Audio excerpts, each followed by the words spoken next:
இந்த வீடியோ கொஞ்சம் பாருங்களே. ஒரு மரத்துக்கு கீழே ஒரு பெரிய மரக்கட்டை யாரோ தொங்க போட்டிருந்தாங்க. அந்த வழியா வந்த ஒரு கருப்பு கரடிக்கு அது தொந்தரவா இருந்துச்சு. அதனால லேசா அதை தட்டுச்சு. மரக்கட்டை திரும்பி வந்து அதோட தோளில் மோதுது. அந்த ஒரு சின்ன அடி கரடியை கோபப்படுத்துது. என்னே திரும்பி அடிக்கிறியான்னு இப்ப பலமா தாக்குது. மரக்கட்டை உயரமா போய் இன்னும் வேகமா திரும்பி வந்து கரடின் மேல மோதுது. இந்த தடவை பலி அதிகம், ஆனால் கரடியோட கோபம் அதை விட அதிகம். இப்ப அந்த மரக்கட்டையை ஒட்டச்சே ஆகணும்னு முடிவு பண்ணு. தன்னோட முழு சக்தியும் சேர்த்து ஓங்கி வெறித்தனமா ஒரு அடி அடிக்குது. மரக்கட்டை இப்ப ரொம்ப உயரமா போயிடுச்சு. மேல போய் ஒரு செகண்ட் நிக்குது.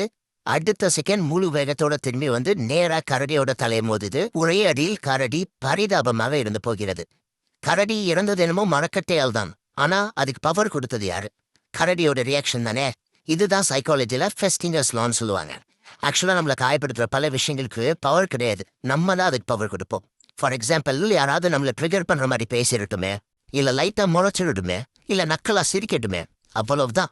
அதை இக்னோர் பண்ணாம தேவையில்லாம ரியாக்ட் பண்ணி நம்ம அவங்கள பவர்ஃபுல்லா மாத்திடுவோம். ஒண்ணு மட்டும் நல்லா புரிஞ்சுக்கோங்க, மத்தவங்க பிரஸ் பண்ற பட்டனுக்கெல்லாம் உங்க ரியாக்ஷன் நீங்க மாத்திக்கிட்டே இருக்காதீங்க. நீங்க ஒன்றும் டிவி கிடையாது. உங்க வாழ்க்கையோட ரிமோட் எப்போதும் உங்க கையில தான் இருக்கணும்.